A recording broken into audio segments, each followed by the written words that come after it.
Hey, what's up, gamer? Skelemystyk. Alright, it's time, probably even past time, for some straight talk.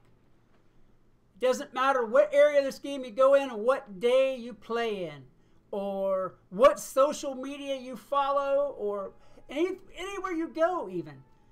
Anywhere you go in relation to this game, there's some people saying, hey, Wiz is dying. Wiz is this, Wiz is that. Wiz is no longer what it used to be. Wiz isn't going to make it too much longer. There's going to be one more expansion and then they're going to quit. Then they're going to shut down. They're going to go away to Toontown. They're going to be over with. And guys, the thing about that is, whenever one person says something like that, it could be sour grapes. But whenever many, many people, enough people, say things like that, guys, there's a grain of truth to it. Now, why is that? Why do so many people have something bad to say about Wizard101? I mean, Wizard101 these days is like, it's like the EA games of the MMO world. Everybody plays their games, but everybody hates the company. I mean, hates it. I don't understand why that is. And it isn't even that King's Isle is hated by everybody just yet. However, there are a lot of people that don't like the company.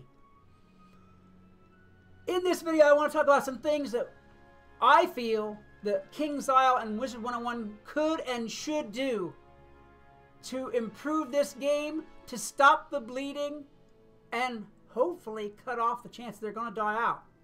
Hopefully. First of all, first and foremost, let's talk. Okay, let me back up just for a second here. I'll be the first to say, okay, I don't have a marketing degree. You know, I don't have no fancy pants document on my wall saying I know everything there is to know, or that I even know, even that I know what I'm talking about. But what I'm talking about today is as a customer, as a player, as someone who has been at this game since the time that it was born pretty much and saw the heights that it reached. First thing first, as far as I am concerned, as far as what I feel that they need to do to cut off the bleeding, to actually make it a few more years, this is on a basic level. Change the business model. Yes, you want your game to be child friendly. Yes, you do. Okay? But anybody who's been in business can tell you that the same business model that you started with 10 years ago won't necessarily apply today. I mean, any company will tell you that. Look at Ford Motor Company, okay? That's way back in ancient history they made the first car. But I guarantee you that they are not doing business now like they did, I mean, even 10 years ago. Much less back when they started. Okay, I can guarantee you of that. Things change. A company has to adapt to the times. Ways that they can do that. Well, they've got, let's start with some practices. They've got more than a few practices that, to be honest, piss people off.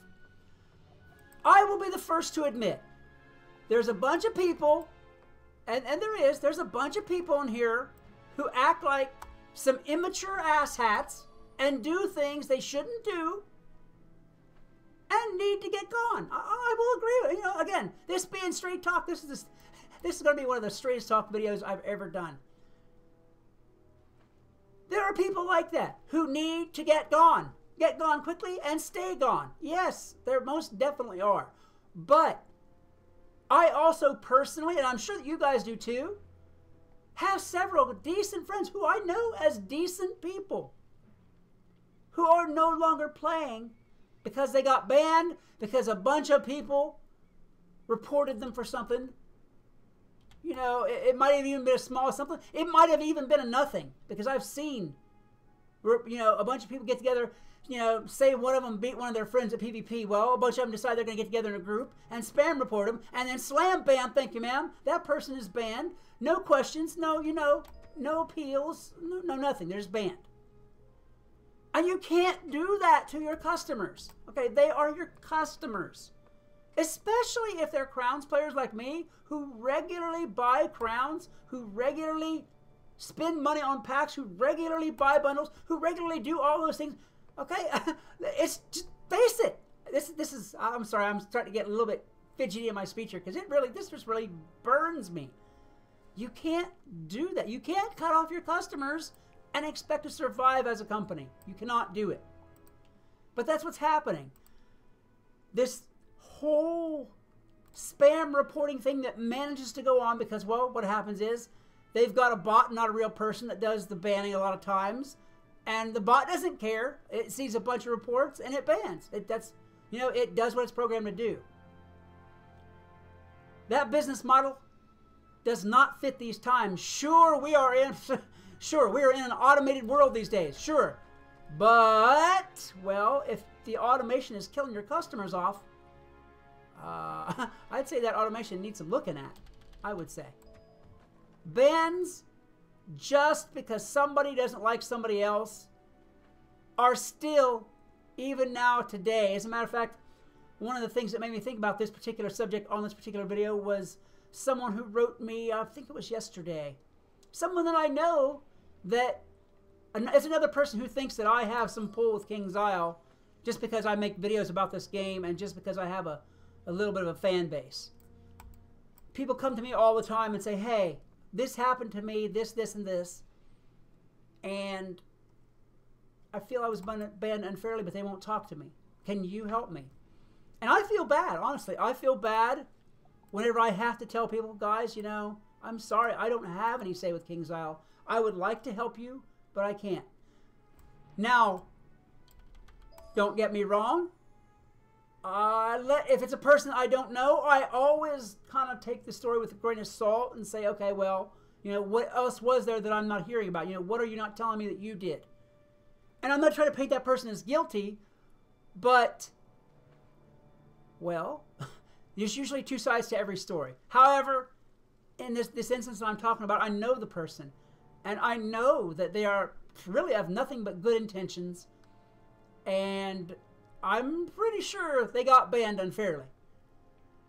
Now, there's supposed to be an appeals process where you can talk to them and state your case and see if you can get the ban lifted and all that whatnot. But, well, let's also be honest there. That process is neither quick nor very efficient nor very, I don't want to say reliable, nor very likely to have that ban lifted. Let's put it that way. We'll say a small percentage of. And, well, let's just cut the chase here, long story short. You can't go ban a bunch of people for no reason and expect to grow as a company. You can't. So it's something that really, that's one of the things I have on this list that really would save King's Isle if they would stop and take a little more time and look at and consider. I really think that would be true. Another thing, and this is we just had Imperial released, so this one's fresh in my mind too. Back in the day, and by back in the day I mean like in 2009, 2010, whenever they were a new, fresh company, things were going really well, and they were just booming. I mean, you could come in there, 10 realms be full. 10 realms. Sorry, 10 areas. 10 rounds would be full. You'd go from Ambrose on down the first page, and it would be full on any given evening. Not just weekends, not just when new content was out, but any given evening. Why was that? Well, it's as simple as this. Back in 2008 and 2009, not only was the original game content pretty much new, but they were already planning this new content and that new content and slam, slam, slam. Back at the beginning of this, we picked up 2 new batches or bunches or whatever of content every year. 2 new big fat batches. Sometimes it was 2 worlds. I remember, oh gosh, which one was it? Anyhow, back in the bygone days, we picked up 2 worlds in a year. 2 worlds, not 2 areas, not 2 halves, not 2 parts, not 2 sections, but we picked up 2 worlds in a year. I think that was Celestia and Aztec. I think it was. I'm a little bit fuzzy on the contents, but I remember it was 2 worlds that year. Anyway, point of the whole thing being now, we're getting if we're getting one world a year. I mean, like, take this for instance, okay? Take Imperia here. Imperia is not that long, at least, unless the tail end of this is a lot longer than the front end. It's not that long. And it's being split up to be presented the way two whole worlds used to be. My proposition for that is this. If you're not going to make a ton of new content, you know, fine. You're not going to make a ton of new content every year. Fine. Instead of giving us 1/2 of a new world every year, split it up. Give us one section. It's okay, like for instance, here we have Aerial Shore, Aerial Jungle, Xanadu, etc., etc., etc. Give us 2 areas every couple of months. Keep the content fresh. Keep the anticipation fresh. Keep people wondering what's going to happen next. Sure, yes, you have to make money. Sure, yes, you do. Fine, you know what? Every 2 months, whenever you release that new content, then release a pack that's related to that new content. You know, gear that's related to the area, pets that's related to the area, mounts if you're feeling really froggy and generous that's related to the area. If you must sell a bunch of packs or sell a bunch of stuff like that or sell a bunch of crown stuff or whatever to keep yourself afloat, do that. But make it part of new content. Make the packs related to the new content. You know, for instance, you release Athenor, Inner and Outer Athenor. Then fine, then release packs with Dwarven furniture, Dwarven, I don't know, decorations, Dwarven housing models, whatever. Okay, you're releasing Xanadu. Release the Outdoors. You know, release stuff related to them. Furniture, housing items, housing models, whatever. Cards, spells, you know. Things related to each one of those. If you're going to sell, that's the best of both worlds. You're releasing new content regularly. Keeping people interested regularly. Not just once a year. Not just maybe twice a year if we're lucky. But regularly. It'll take you the same amount of time to develop the same amount of content. But if you release it a little bit at a time, you keep that anticipation. You keep that newness. You keep that interest. And you keep people coming to this game. Do that. Bloody hell. I'm not even a marketer. I could tell you that would work. Not only will that work for content, not only will that work for interest, but you'll have more people here to buy those packs, to buy those bundles, to buy that saleable content. For reals. Pay attention to me. Every once in a while, listen to me, because sometimes I think I know what I'm doing. Maybe I don't, but I think I do. Another one, and here is another good one. You're going to release packs every time to go with that new content? That's fine. Release packs with the intention of using that revenue to go back and advertise. Guys, I remember, again, here we go, back in the day, 2009, 2010, that era. I saw Wizard101 commercials on the TV all the time. Excuse me. Now, I know, don't get me wrong, I know TV advertising is expensive. I know that. Okay. Release maybe 2 packs during that time. Use the revenue from the pack to do advertising. I mean, I'm not trying to tell you how to run your business. I'm not. I'm just saying that as a customer, these are the things that I would expect to see and the things that I would spend my... Dog. The things that I would expect to spend my crowns on. You know, I would buy more crowns. Hey, wow, there's some new stuff coming out that's related to Athenor. I wonder what's going to be new in there. You're selling anticipation as much as you're selling the items. People buy packs in anticipation of what they can get. They know a particular thing they may want, and some of them, me included, will sometimes spend more than we should to try to get that thing that we're anticipating to get. It just makes sense. Now, on to the actual gameplay. The content for this was all right. It wasn't bad at all, I have to say. Imperia, was it the best ever? Well, I kind of liked Mirage as far as the best world so far. I kind of liked Mirage, I have to admit. But Imperia wasn't bad. Despite the excessive Star Trek ripoff, it was still pretty fun. It was still pretty interesting. It still kept me going all the way to the end. How about if we do some gameplay things that keep people playing that aren't involved with ridiculously low drop rates? I've been in Fight Club half a dozen times now. I haven't got a deck yet. And honestly, if I ever get one, I'll be shocked. Simply because it's like in the past, I've seen people who went for days. Back in the day, whenever you could craft the Treetop Getaway, that house, and you needed the sparse fronds, I farmed for 10 days. 10 days. Every day, regularly. And I got one sparse frond. One. Guys, that is not how you make people keep playing this game. That is not how. People get pissed off, they get frustrated, and they don't want to do it anymore because they don't see any hope in getting whatever it is, unless they're really, really hard-headed like I am. Okay, you want people to spend time playing the game. That's cool. Let's do that. Do things like, let's say, for instance, instead of making the bazaar a fixed price model where you can only get X gold for turning in X items, allow people to sell their items for what they price it at.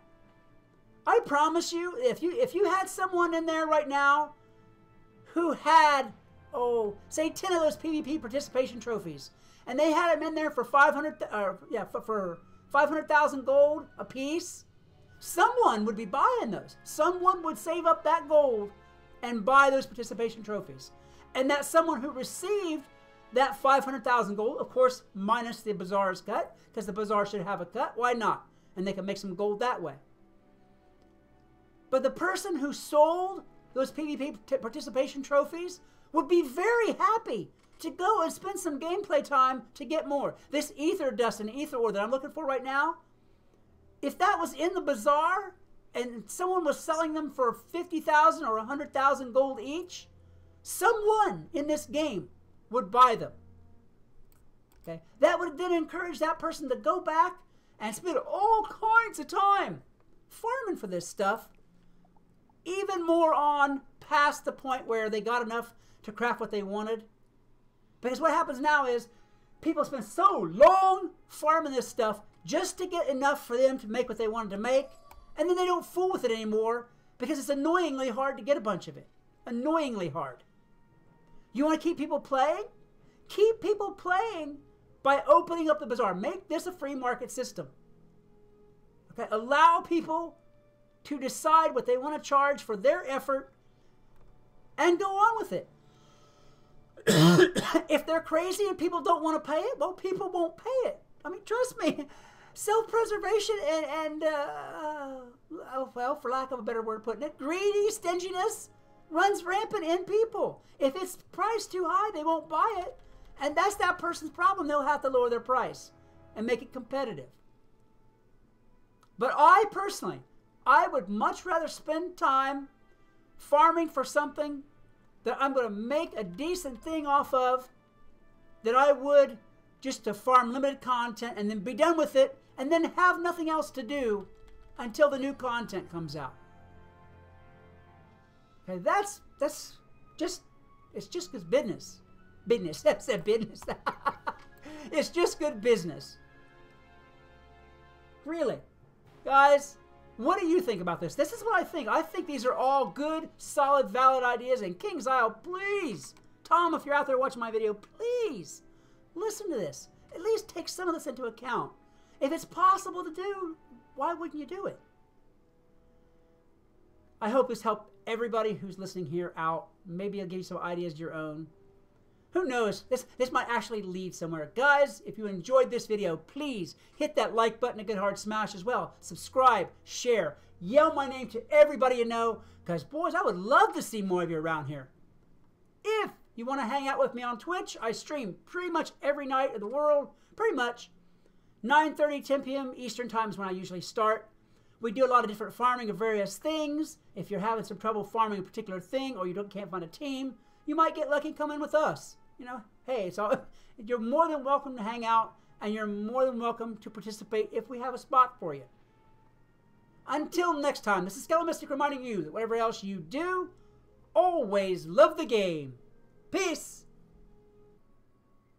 Hey, what's up, gamers? Skelemystyk. I have today with me the new Imperial Castaways Bundle Pet, the Puffy Packfish.